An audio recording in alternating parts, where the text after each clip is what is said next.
My name is Carter Langston. I've been with the National Park Service for nearly 15 years, and for most of that time, I worked in a quiet, lesser-known preserve tucked away in the far northwest. The kind of place where moss hangs thick from the trees and the fog never fully lifts. Beautiful, yes, but ancient.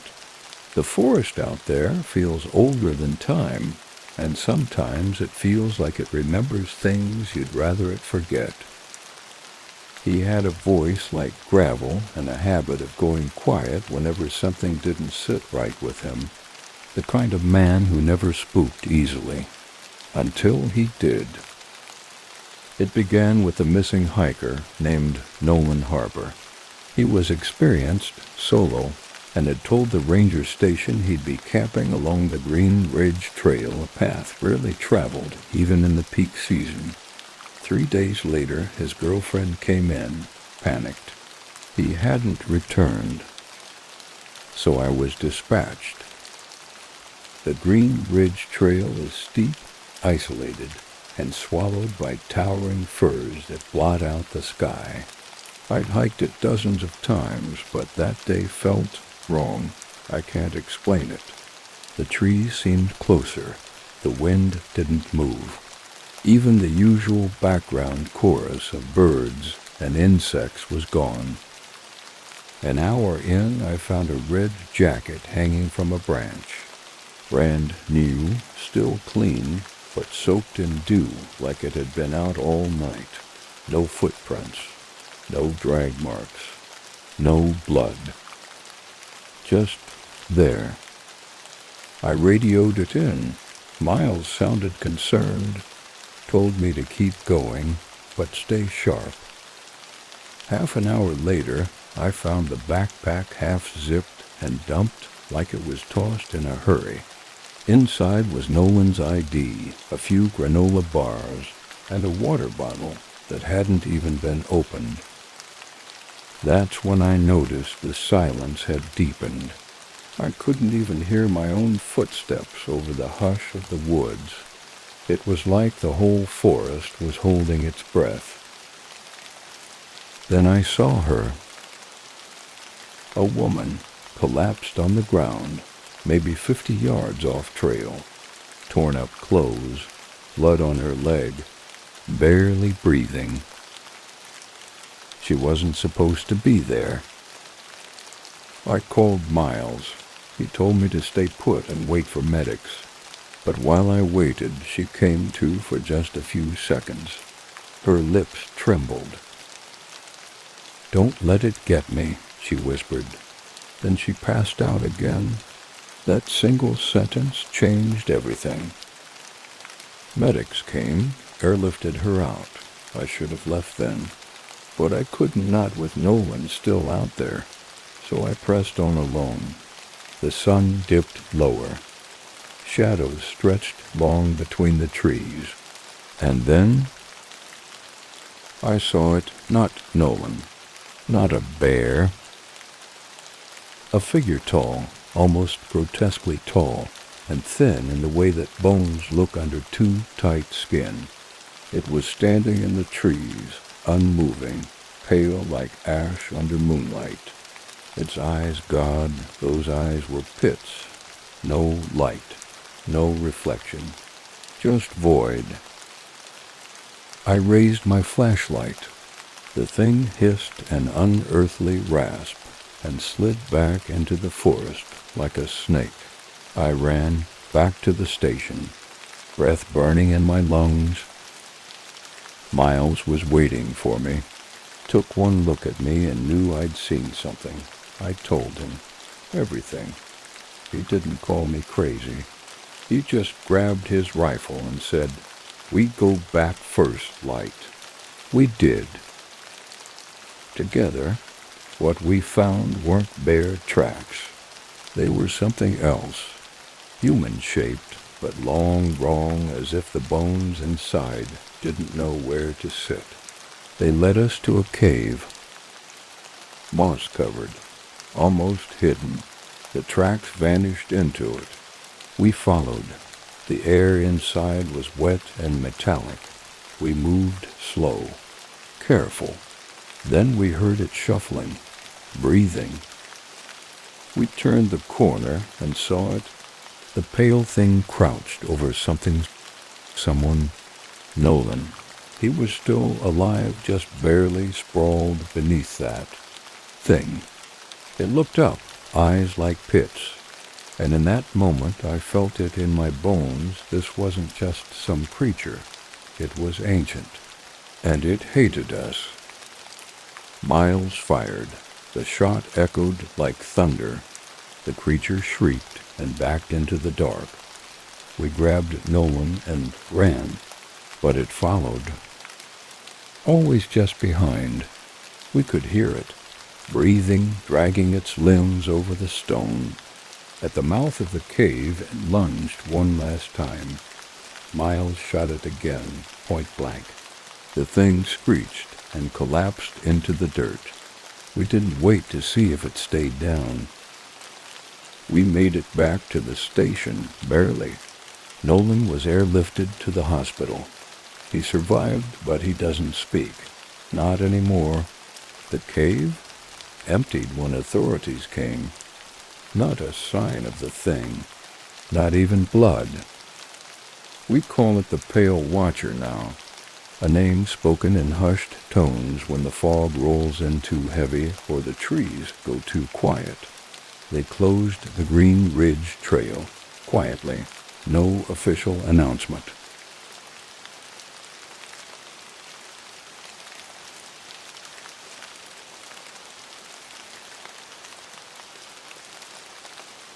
My name is Clay Reeves.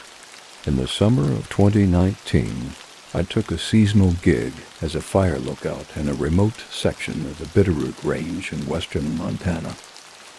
I'd worked a few lookout towers before loved the solitude. The views, the way the rest of the world seemed to melt away once you were high above it all. But that season was different. That summer still keeps me up at night. The tower was called Elk Watch, a creaky, weathered box perched on stilts about 30 feet above a granite ridge. There was no road access. Supplies were dropped in by helicopter once every 2 weeks. My job was simple.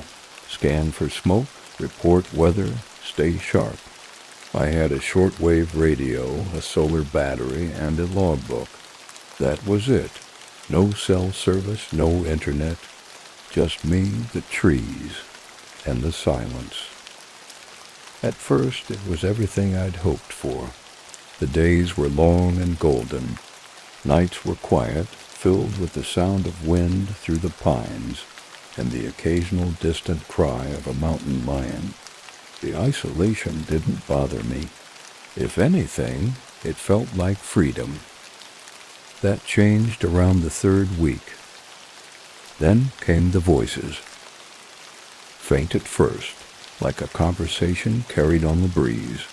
I'd step out onto the catwalk and scan the forest below, heart pounding. Nothing, just shadows. Just the endless sea of trees swaying under the stars. One night I heard someone call my name, not a yell, a whisper, as if they were standing just beneath the tower. I flicked on the floodlight and swept the base. Nothing but gravel and brush. I started locking the hatch at night. On the 23rd day, I found something. A pile of small bones arranged in a circle on the steps leading up to the tower. Clean, picked dry. I nearly slipped when I saw them. They hadn't been there the day before. I radioed in, told dispatch what I'd found. They logged it. Said that they'd mention it to wildlife control. Probably a fox or coyote, they said. Maybe even an eagle. But I could hear the unease in the operator's voice. The final night it came to a head. I was journaling when the radio crackled. Clay, you there? It wasn't dispatch. The voice was wrong, off, like it was mimicking human speech, but didn't fully understand how mouths worked. "Clay, come down." I froze. The voice came again. "We see you." Then silence. I killed the radio and grabbed the flare gun. An hour passed. Then came the tapping, but now it was all around the tower, on the walls, on the hatch. Something was climbing up. I lit a flare and shoved it out through the hatch. It ignited with a hiss, bathing the ridge in red light. That was when I saw them. Figures, 4 or 5 of them, tall and skeletal, just beyond the tree line, skin like wax, eyes like voids, watching, not moving. When the flare went out, so did the tapping. At dawn, a chopper arrived to deliver supplies. I was already packed. Told them I was done. No explanations. They tried to assign me another post at fall. I declined. Now I live in a small town, far from the woods, but sometimes late at night I still hear tapping on the windows, and when I dream I see them standing at the edge of the trees, waiting.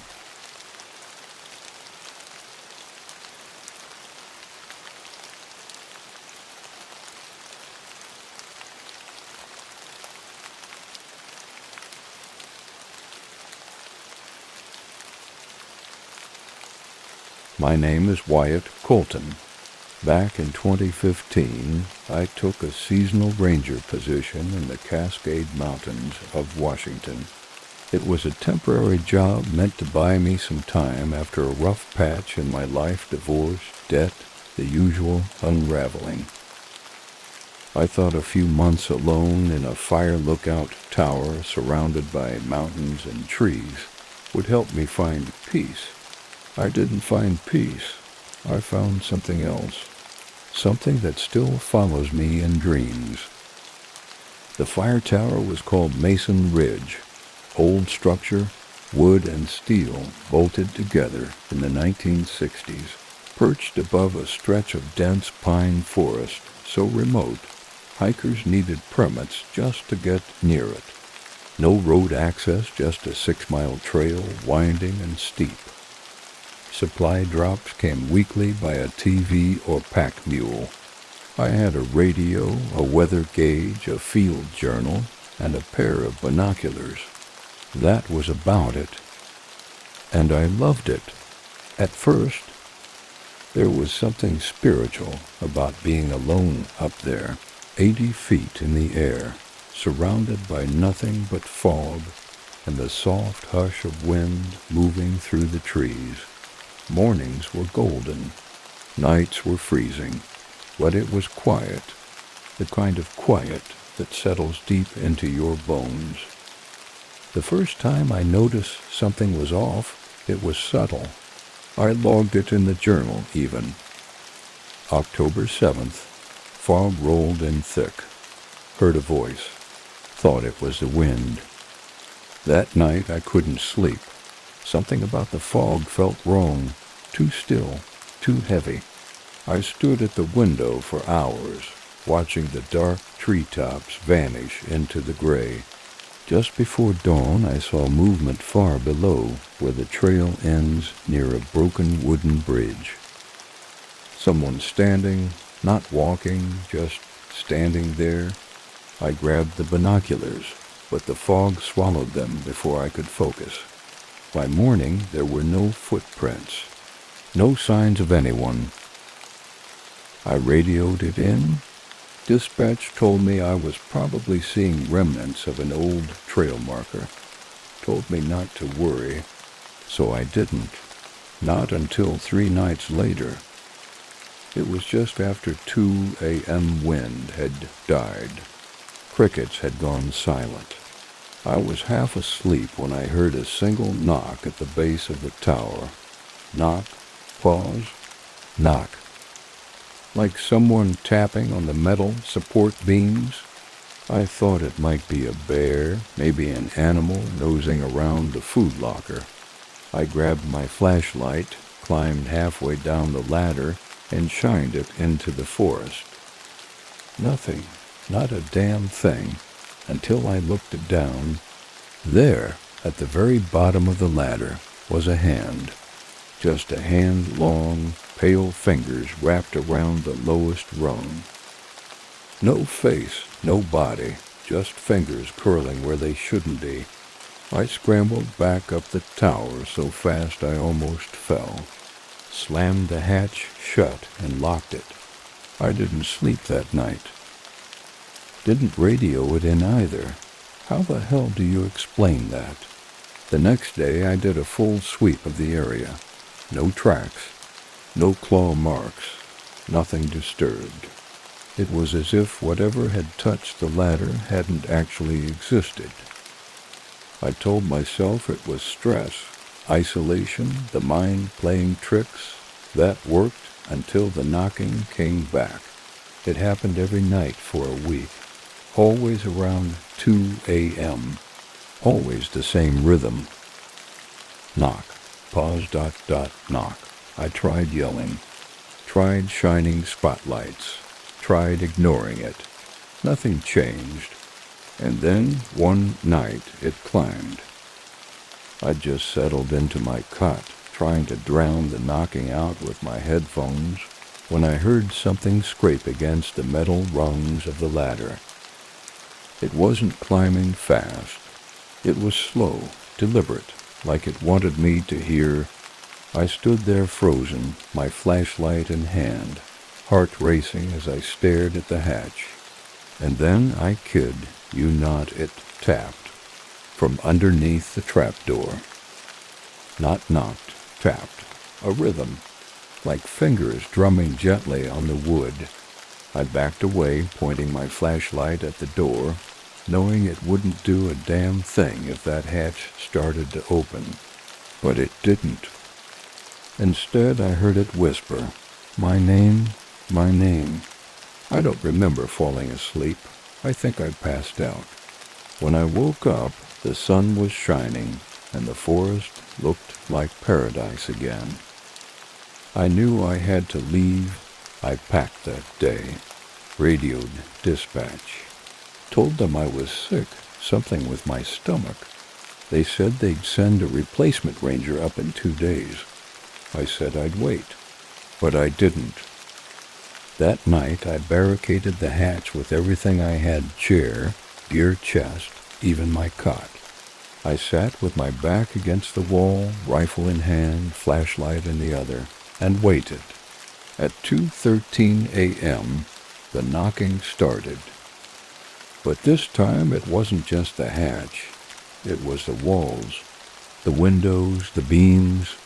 The whole tower started shaking gently, like something huge was outside, pressing against it from all sides. Then I heard breathing right next to me, like someone was in the tower, inches from my face, breathing, but there was no one. When dawn broke, I didn't wait. I ran 6 miles down the mountain. Didn't stop once. I never went back. The replacement ranger never filed his logs, quit within 2 weeks. They shut the tower down a month later, claimed it was unstable, weather damage. But I know the truth, and I'm telling you this because someone needs to know there's something up there in the Cascades, something old, something hungry, and it knows your name. If you ever find yourself alone in a fire tower and you hear knocking at 2 a.m., don't answer it. Don't go down. And for the love of God, open the hatch.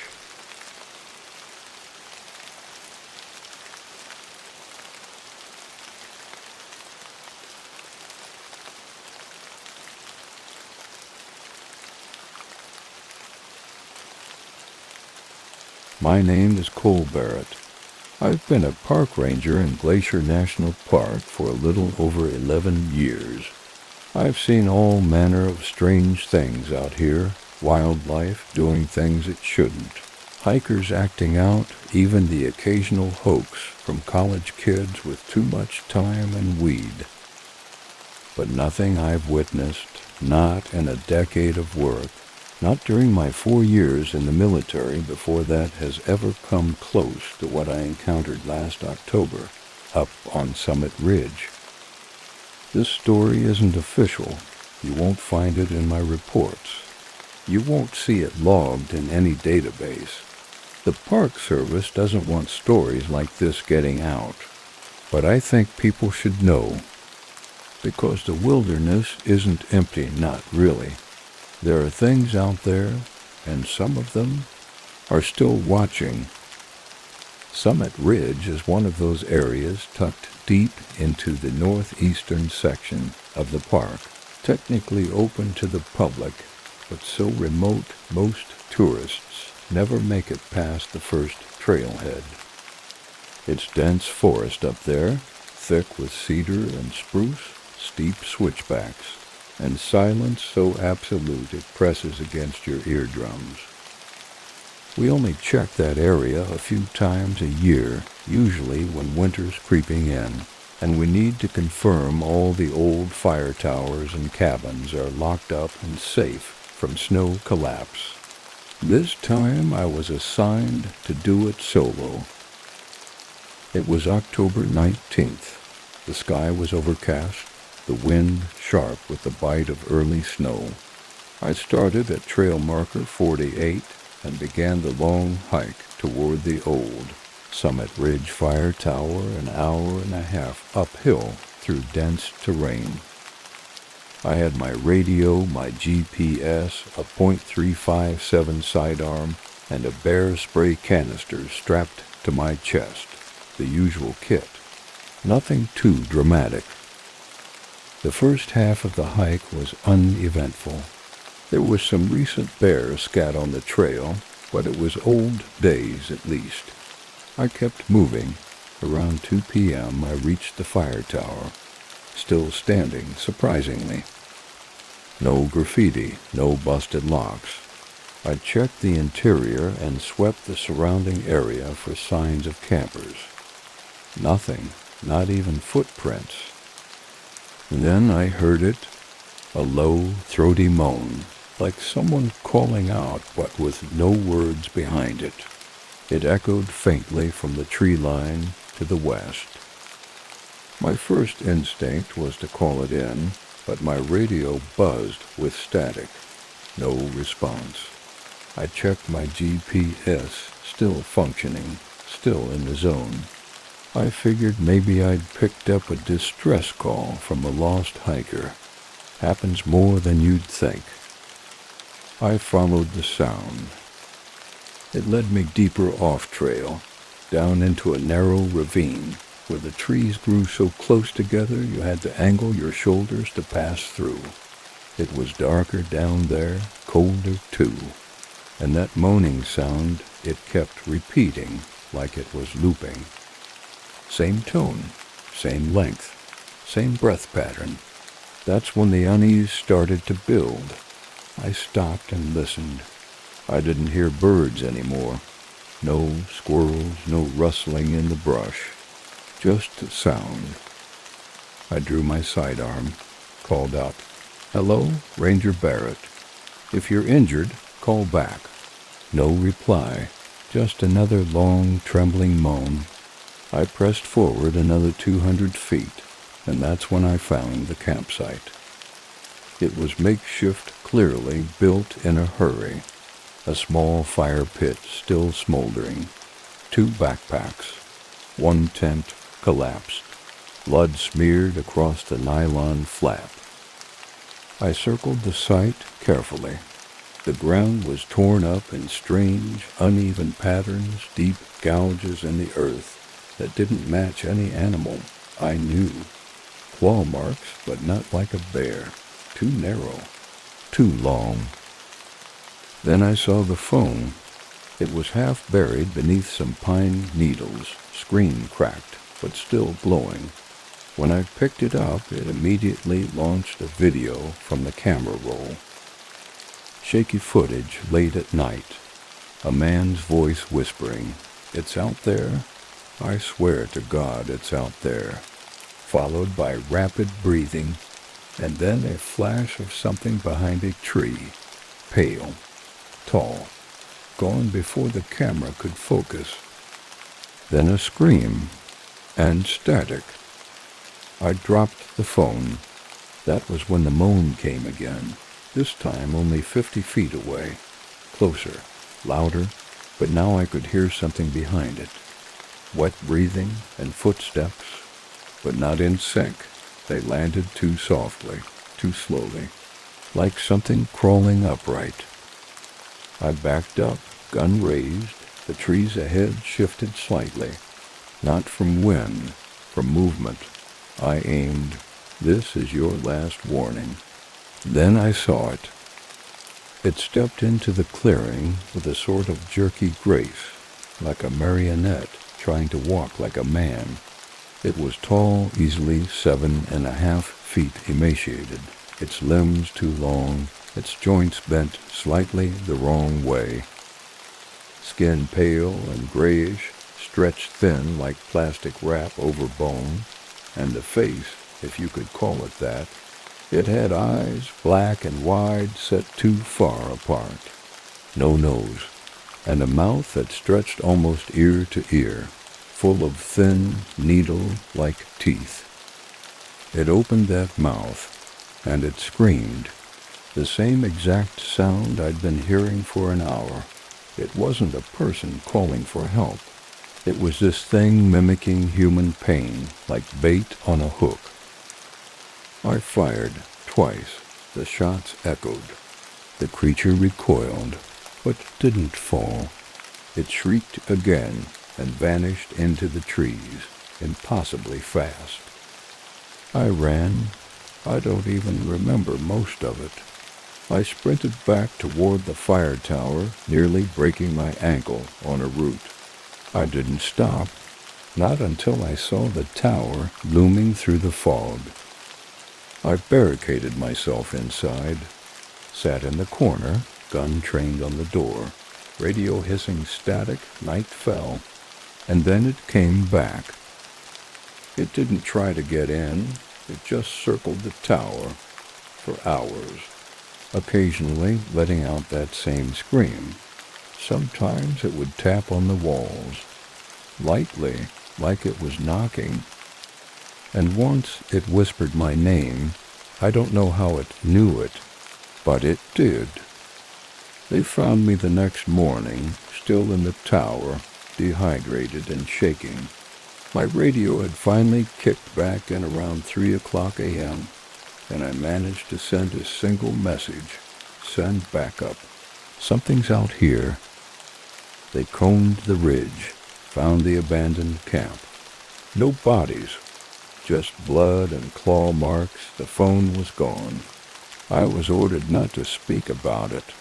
Told the campers must have been attacked by a bear and that I'd suffered a stress-induced hallucination. They transferred me to another section of the park. Lower elevations, safer trails, but I still dream about it. Still hear that sound sometimes, when I'm alone, or when the wind shifts just right. And sometimes, God help me, I still feel like it's watching, waiting for someone else to follow the sound.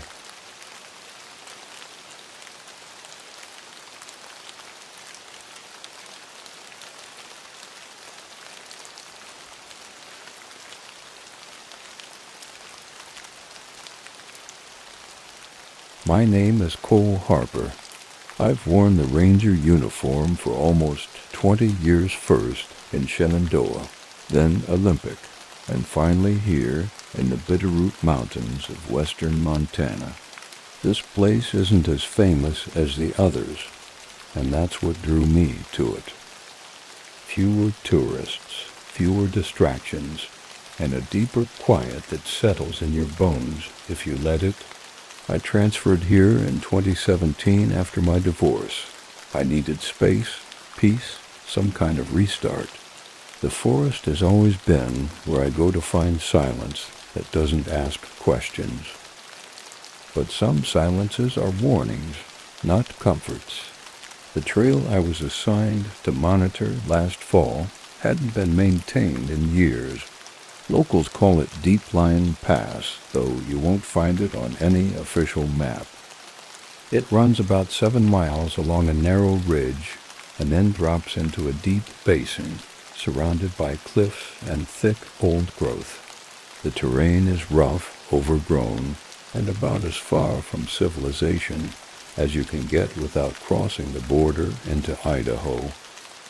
The only reason we even started clearing the trail again was because a couple of backpackers went missing in the area the previous spring, vanished, gear and all.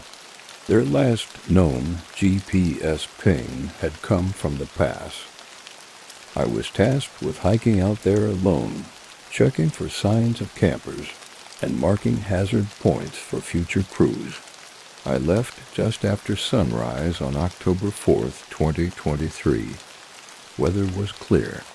I logged everything by the book. It took me about 6 hours to reach the ridge. I kept notes, snapped photos of washed-out switchbacks, and flagged a few trees with blaze orange tape. By late afternoon, I was dropping into the basin. That's when I first noticed the carvings. Symbols, mostly, cut into the bark of ancient pines, some of them high up, far too high for a person without a ladder or climbing gear.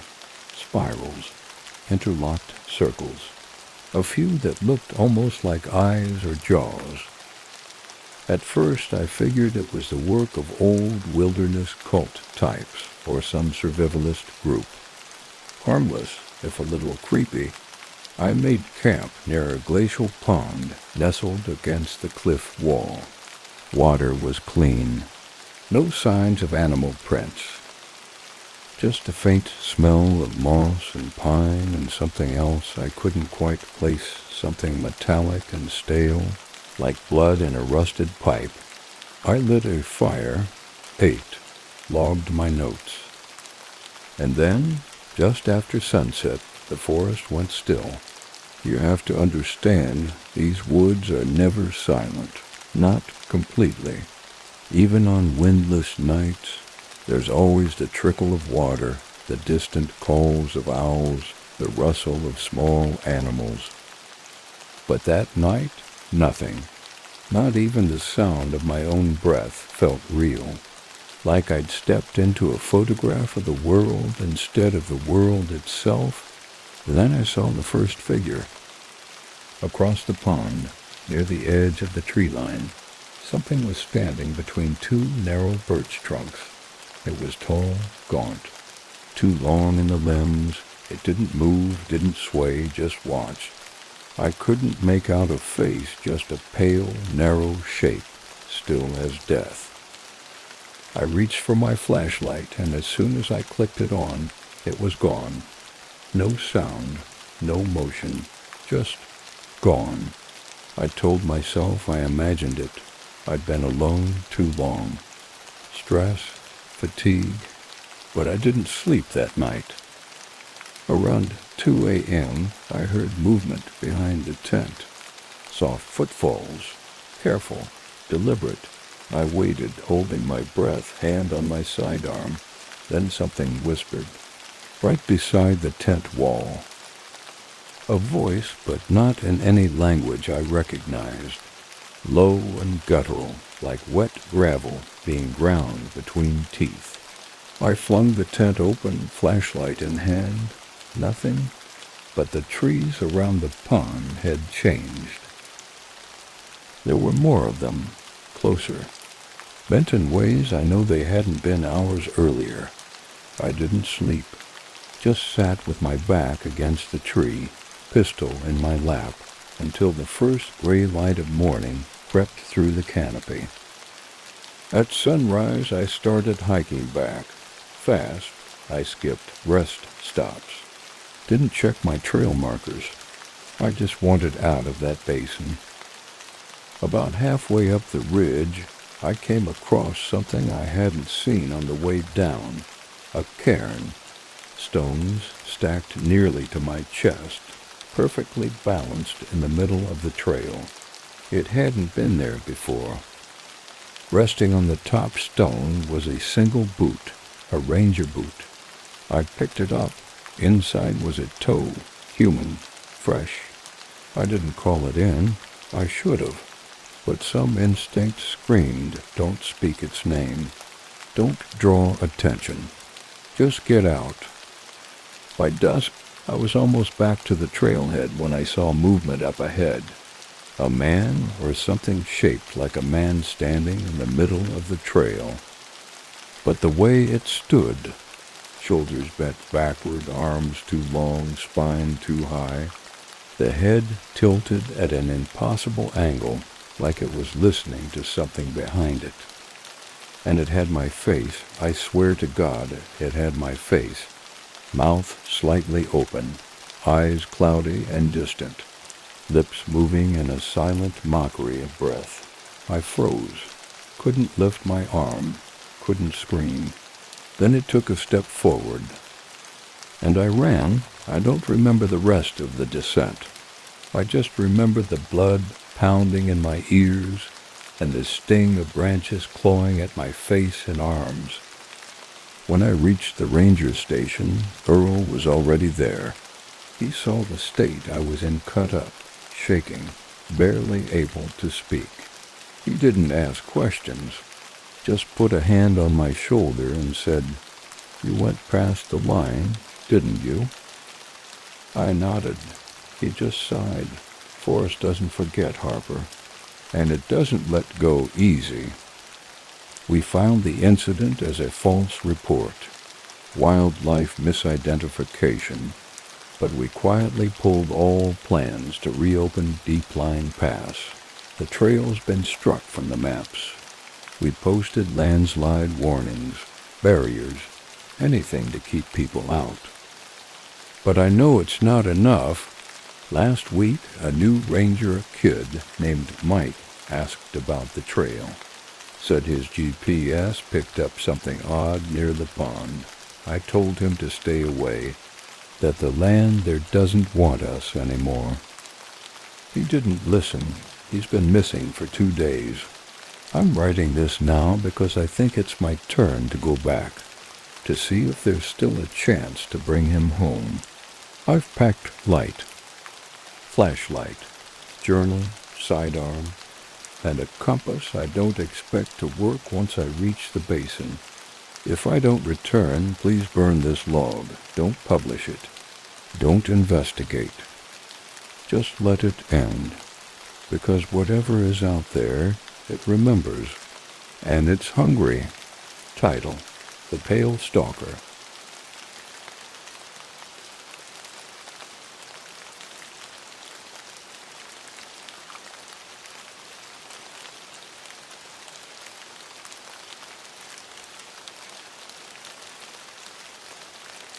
My name is Braden Keller. I've been a ranger for 15 years in a national park few have heard of, a rugged, forested expanse in the Pacific Northwest, where silence stretches for miles and the trees seem older than time. This place is my home, my sanctuary, or at least it used to be. It started last fall, late October, when the air turned crisp and the visitors thinned out. My partner, Earl, and I were preparing the Green River Trail for winter shutdown. It's one of the most remote hikes in the park, steep, narrow, and lined with towering evergreens. We'd already been up and down it countless times, but that day felt off. It began with a missing hiker. Dylan Knox, early 20s, went out alone and never came back. His girlfriend had reported him missing, and Earl called it in while I took point on the search. I found his jacket first, bright red, hanging from a tree like someone had placed it there intentionally. Next came his backpack, carelessly tossed off the trail. When I opened it, his ID stared up at me like a warning. As I followed the trail deeper, the woods began to shift. The light dimmed, the trees pressed closer. It was then I stumbled upon a woman, unconscious and badly wounded, lying just off the path. I carried her to a clearing where medics could reach us. Before they arrived, she whispered something I won't forget. "Don't let it get me." She passed out before I could ask more. That evening, I returned to the trail. I had to find Dylan. Dusk had fallen and the forest turned eerie. That's when I saw it, a figure watching from the trees. Tall, too thin, its limbs too long, skin pale and reflective, like bone under moonlight. It didn't move, just watched. I raised my flashlight, and the thing hissed, vanishing into the shadows. I ran. When I got back, Earl didn't question my state. I must have looked shaken because he just said, "We'll go back in the morning." At dawn, we hiked back to where I found the woman. We picked up strange tracks, human-like but stretched. Not bear, not cougar. Something else. The tracks led to a cave hidden behind a wall of vines. We didn't speak. We just drew our flashlights and entered. The air was heavy and wet. The walls dripped with moisture and strange symbols, twisting patterns that shifted when we weren't looking directly at them. Then came the sound, shuffling, breathing, something ahead. Our lights cut through the dark. The creature was crouched over something on the cave floor. It was Dylan, alive, barely. The creature raised its head, its eyes twin voids, empty yet seeing everything. It hissed and lunged. Earl fired, deafening in the cave, and the creature shrieked, slamming into the walls. It retreated, but we could hear it stalking us. We carried Dylan out together. It followed. Every few minutes, a hiss or claw against stone reminded us we were not safe. As we burst from the cave into sunlight, Earl fired one last shot. The creature howled and retreated. Dylan survived physically. Mentally, I'm not sure. He left the state and never spoke of what happened. Earl and I started calling it the Pale Stalker, but we kept quiet. Officially, the park blamed a bear. Months passed. Winter came. Reports started piling up. Eerie calls in the night. A pale figure watching from the trees. We stepped up patrols. We never returned to that cave. One morning, I followed fresh tracks in the snow. They led to a clearing with a single white tree, hanging from one branch, a piece of Dylan's red jacket. This thing hadn't left. We dug into old records, stories, native legends.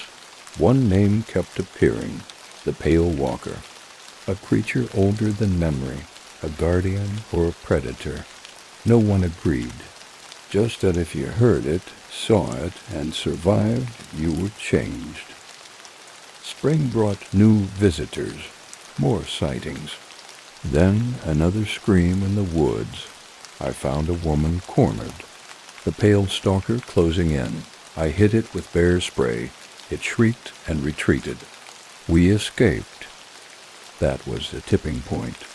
The park issued vague warnings about an unidentified predator. Teams of scientists, cryptozoologists, even mystics arrived. They found nothing, but we knew. I still work here. I patrol the trails, and sometimes at the edge of the forest, I see those black eyes staring back. If you come to our park, stay on the trails. Don't go alone. And if the woods fall quiet, leave, because it's still out there, waiting.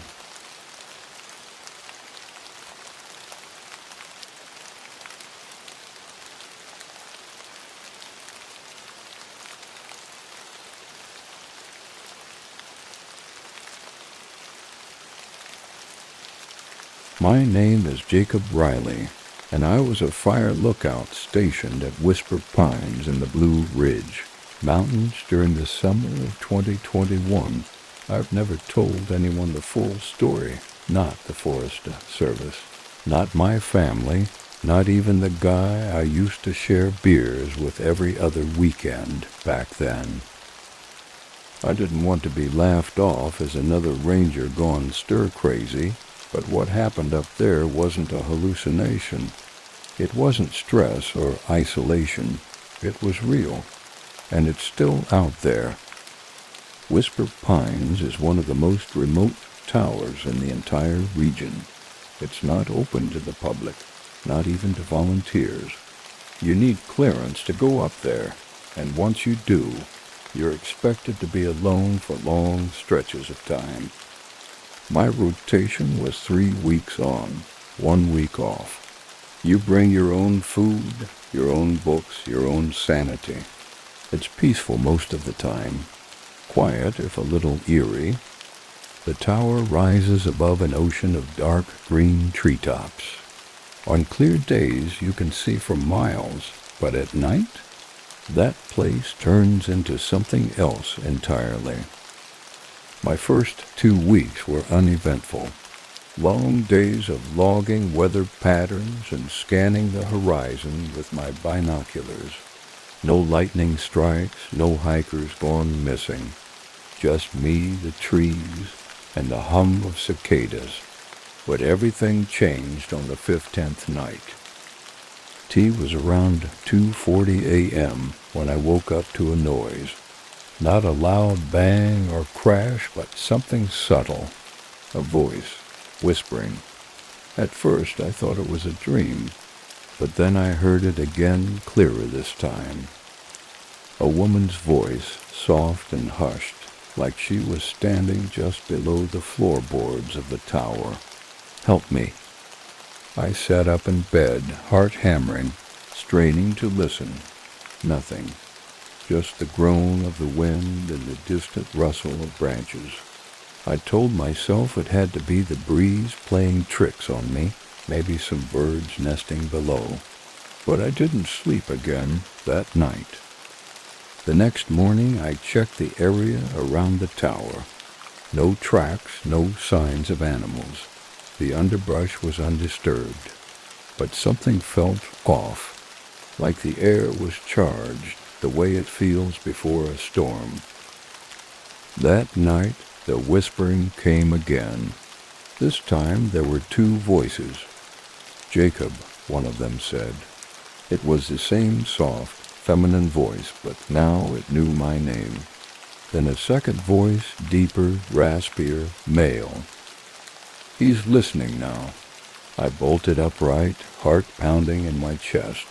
I scanned the base of the tower with my flashlight, my beam sweeping across the grass and tree trunks, but nothing moved. The forest looked undisturbed, but that whisper, it had come from right beneath me. I didn't sleep the rest of that week. By the 3rd night of whispering, I started keeping the generator running all night just to drown out the sound.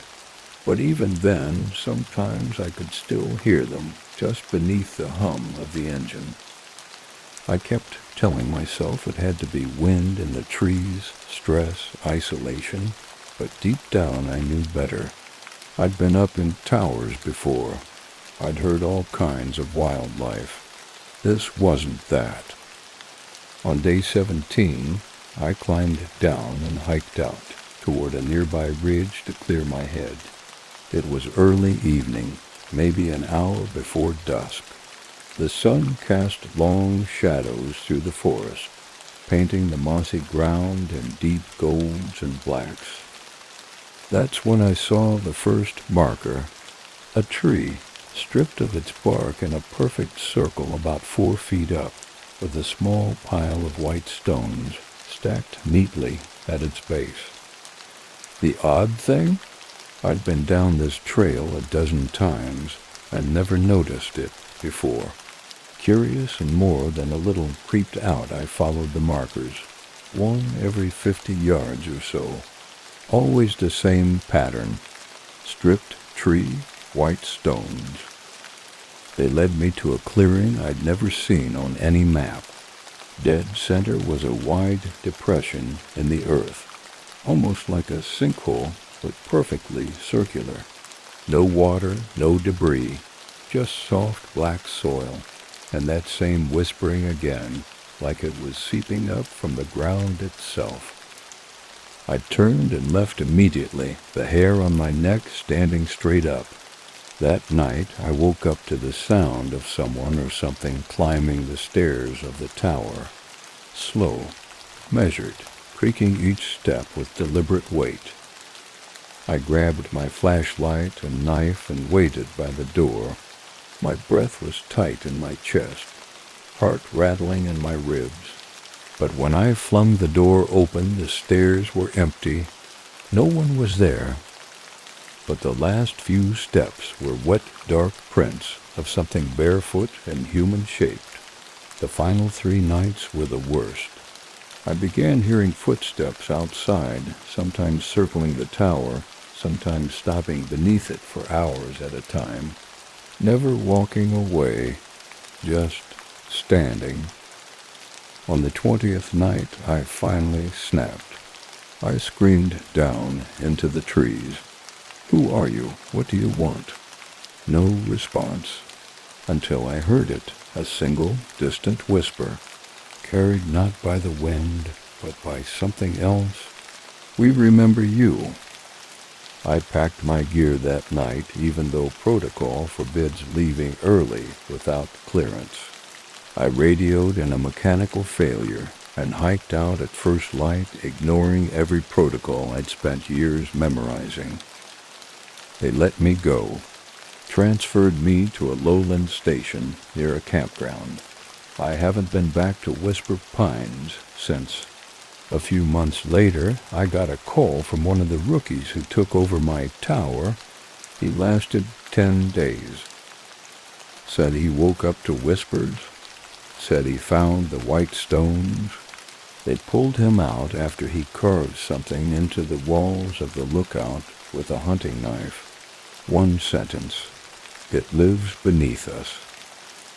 I don't know what it is, if it's alive or dead or something in between, but I know the forest holds it, buries it, and I know the more people who go up there, the louder it gets. So if you ever get assigned to a tower, especially Whisper Pines, just remember, some things in the forest aren't meant to be found. And when you hear the whispering, don't answer, because once they know your name, they never forget it.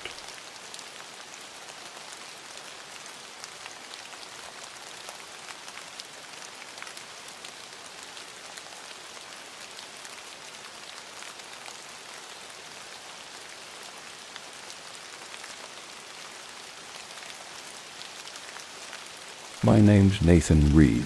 I've been with the Forest Service going on 12 years now, mostly stationed out in Central Oregon. If you've never spent time in the forests up here, it's hard to explain. It's not just the vastness, it's the weight of it. The trees are old, ancient. Some of the Douglas firs tower over 200 feet. There are stretches of wilderness so dense and untouched that they don't feel like part of the modern world at all. Which brings me to this story. I wasn't planning to tell anyone about what happened last fall. It's one of those experiences that doesn't come out clean when you try to put it into words. But lately, I've been having trouble sleeping. And I keep seeing it again when I close my eyes, the tower, the girl, the thing that moved like it didn't belong in this world. So here goes. I was assigned a 2-week rotation monitoring fire conditions from an old tower near a place called Devil's Hollow. It's a deep ravine surrounded by high ridge lines and a tangled mess of logging trails long since overgrown. The tower itself hadn't been used in decades. Maybe, but the Forest Service wanted a warm body up there for observation after a particularly dry summer. It wasn't a glamorous assignment, but I didn't mind the solitude. I packed light, just the basics. Food, radio, topo maps, a good flashlight, and my old .357. I kept more for bears than anything else. The hike in was rougher than expected.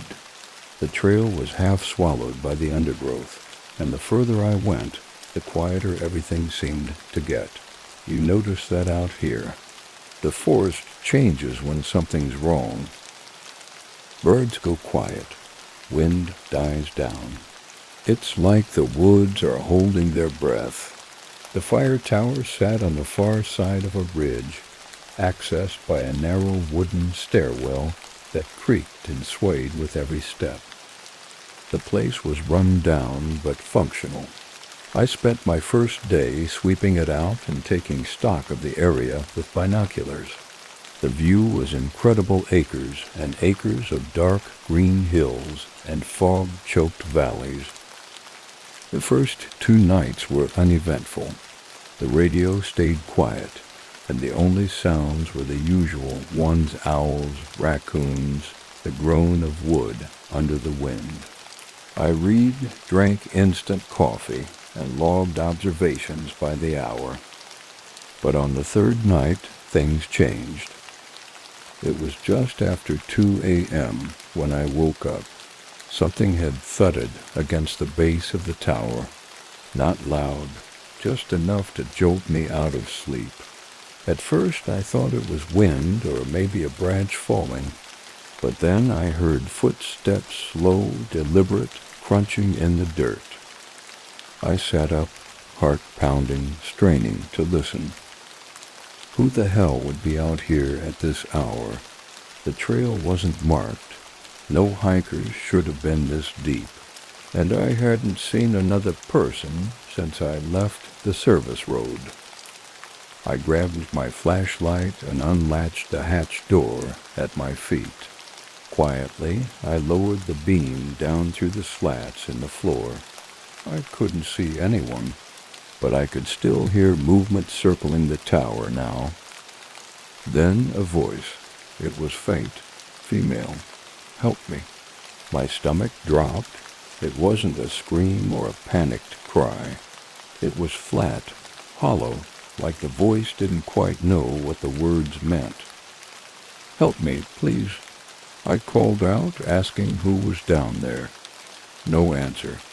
Just that same phrase again, a little louder this time, but off, like a recording on a loop. I pulled on my boots and grabbed the revolver. Against every instinct I had, I descended the stairs.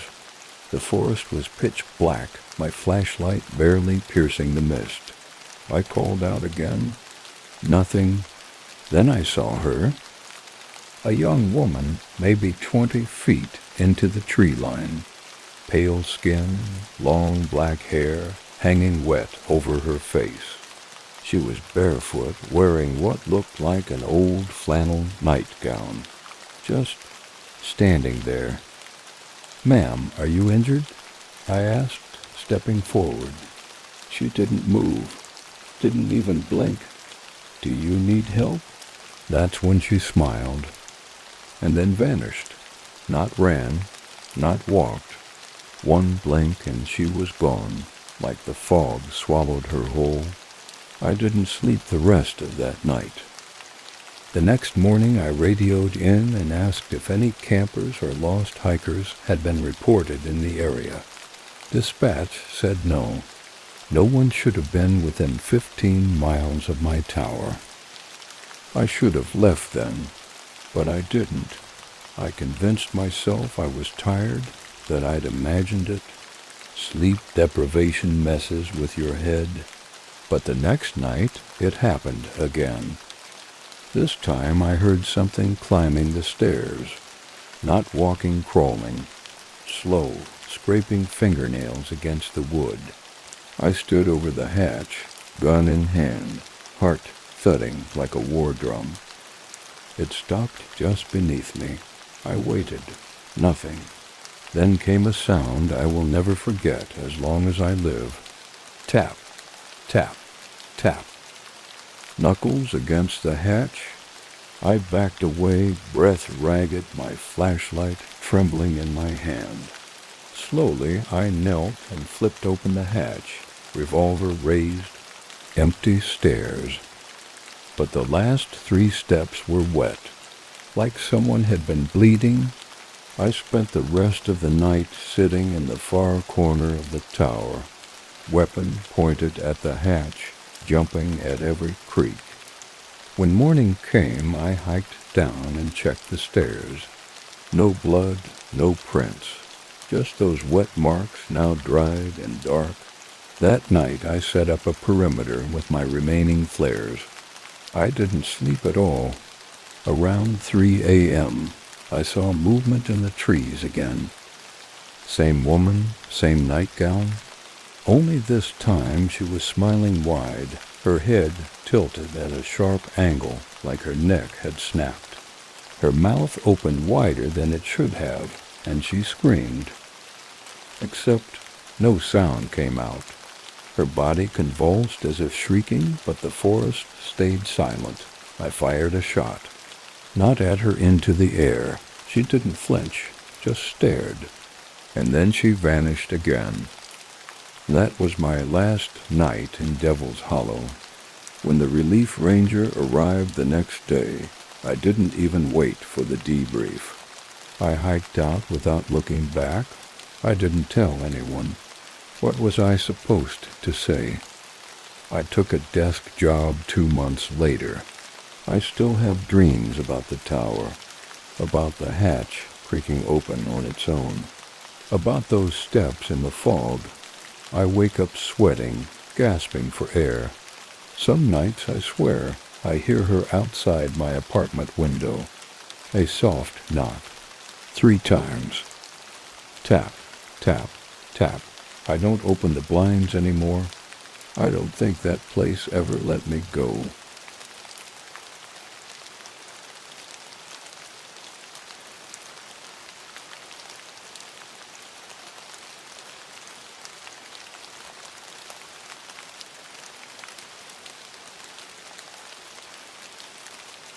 My name is James Walker.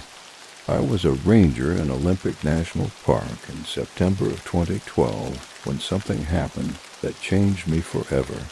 I've held on to this story for over a decade, too afraid of what people would say, or worse, what they wouldn't believe.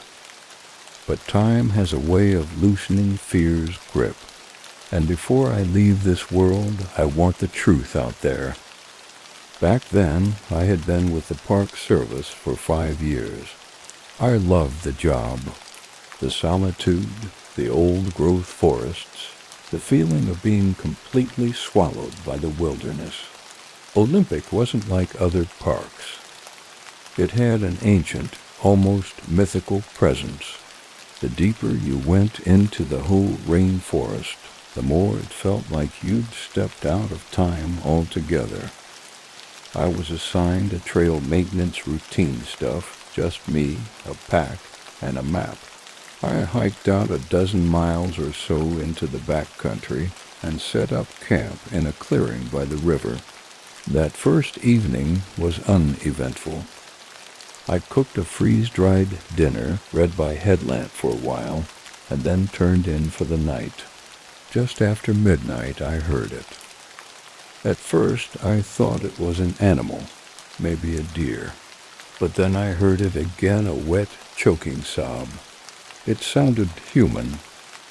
Protocol says you check on distress calls, even deep in the woods. So I grabbed my rifle and a flashlight, and I followed the sound. The underbrush was thick and wet, the kind of place where sound bounces strangely. I called out. "Hello? Anyone there?" No response. Just a scuffling sound, like something dragging through the ferns. I stepped forward. That's when it hit me. A blur of limbs and fur knocked me flat on my back. My rifle skidded away into the brush. I got a brief glimpse, too many teeth, long claws, and a smell like rotting meat and chemical burn. I kicked hard, scrambled for my weapon, and fired. It shrieked an awful, metallic sound and vanished into the trees. I radioed it in. HQ thought it was a bear, maybe a cougar with mange. I knew better. And I wasn't the only one. 2 years later, I heard about Elias Harper, a ranger in the Great Smoky Mountains. His encounter mirrored mine, though his ended far worse. He tracked a missing hiker deep into the foggy backcountry and found more than just a corpse. He found something waiting for him, something that stalked him like prey and nearly tore him apart. He survived, barely. Said the thing had glowing amber eyes and skin stretched over bone like a corpse.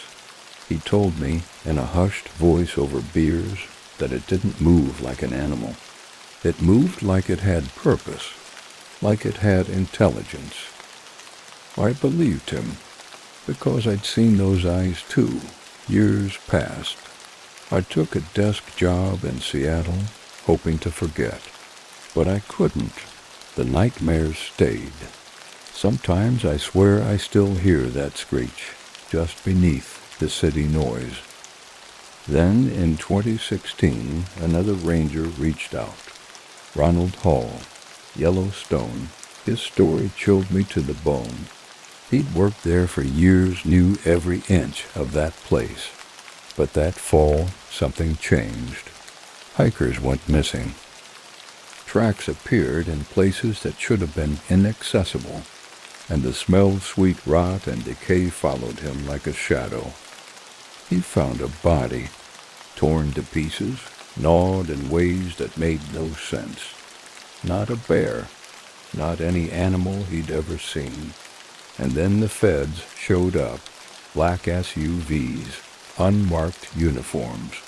They took over the scene and told him to forget it. He tried, but then came the sightings, figures in the trees, eyes in the dark, a massive shape, fluid and silent, watching from the pines. And the smell, always the smell. Then one night he saw it. It watched him from the trees.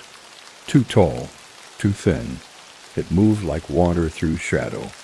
And when their eyes locked, Ronald said he felt true fear for the first time in his life. He tried to report it, but what could he say? That Yellowstone had a monster in its woods? The Park Service brushed it off, but the other rangers, they knew.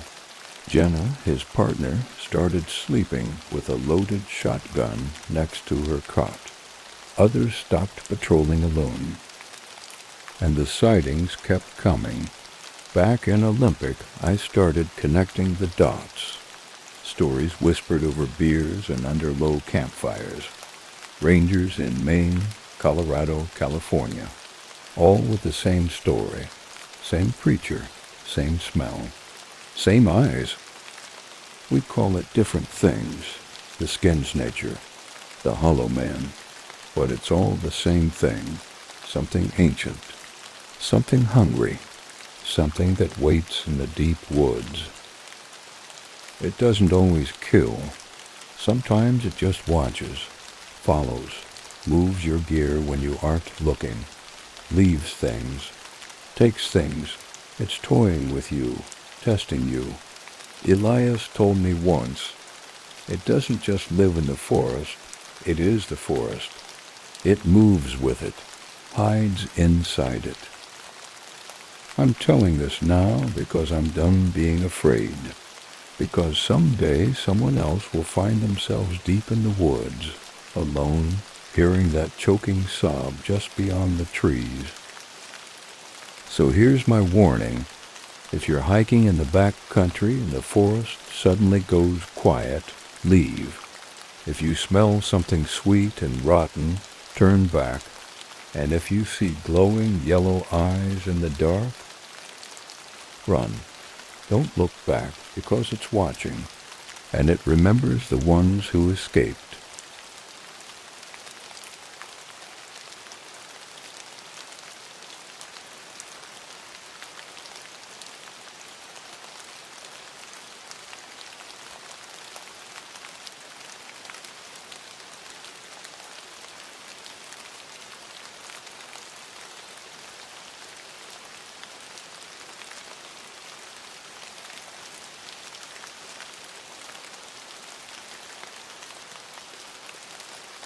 My name is Daniel Reeves, and this is a true account of what happened to me in September of 2012 while I was working as a park ranger in Olympic National Park. I've kept this to myself for years, but now in the later stretch of my life, I feel an obligation to share it. If nothing else, maybe it'll serve as a warning, a reminder that not everything in the wilderness is meant to be understood. I'd been a ranger in Olympic for just over 5 years at that point. The job suited me perfectly. I loved the dense rainforests, the remoteness, that unique sense of stepping into a world apart from everything else. But the whole rainforest is a different kind of remote. The trees here are ancient, thick with moss, and the air feels heavy. Sound gets swallowed up by the underbrush. The canopy barely lets in sunlight. Getting lost isn't just easy, it's expected if you don't know the land. I was assigned to solo trail maintenance for 2 days. It was standard protocol, nothing unusual for a ranger who knew the backcountry. The first day went as expected. I cut back thick overgrowth, cleared fallen limbs, and made camp in a small clearing beside a river. Dinner was a freeze-dried pouch heated over a tiny stove, and I settled in with a paperback and my headlamp as night fell. Then I heard it. It wasn't a cougar, wasn't a bear. I know those sounds intimately. This was something different. Something that started like a sob, broken and desperate. Then a dragging sound, like something struggling through the brush. We're trained to respond to distress calls, but deep in the wilderness, you move carefully. You respect that the forest has rules of its own. Still, the sound put my nerves on edge in a way I hadn't felt in years. I grabbed my rifle, clicked off the safety, and stepped into the undergrowth. The further I moved, the quieter the forest seemed to become. Every branch creaked louder. My own footsteps felt muffled, and then something thrashed in the brush. "Hello, anyone there?" I called out. No response, just more rustling, then movement fast and low to the ground. The thing pounced. It hit me hard, knocking me flat on my back. My rifle went flying. In a blur, I saw limbs too long for a bear and fur that stank of rot. But what I remember most were its eyes, large, amber, and filled with a hatred I've never seen in an animal.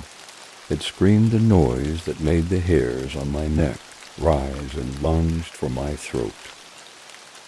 I rolled, grabbing blindly for my rifle, found it, fired. The shot hit, I know it did. Blood sprayed across a nearby tree, but the thing didn't go down. It circled me, growling, bleeding, breathing heavily, like it was calculating something. Then I saw it fully. It was too lean to be a bear, with skin stretched over ribs that jutted through fur in patches. The head was canid, but distorted, elongated, and filled with far too many teeth. It stalked like a predator, but the look in its eyes held something more, something aware. I fired again.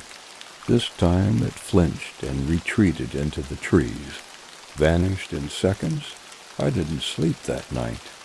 I stayed by the fire with my rifle across my lap, every shadow twisting into a nightmare. When I reported it, nobody believed me. They said maybe I saw a diseased bear or a coyote with mange. But 3 days later, a team went out and found the blood, found the marks. They didn't say much after that.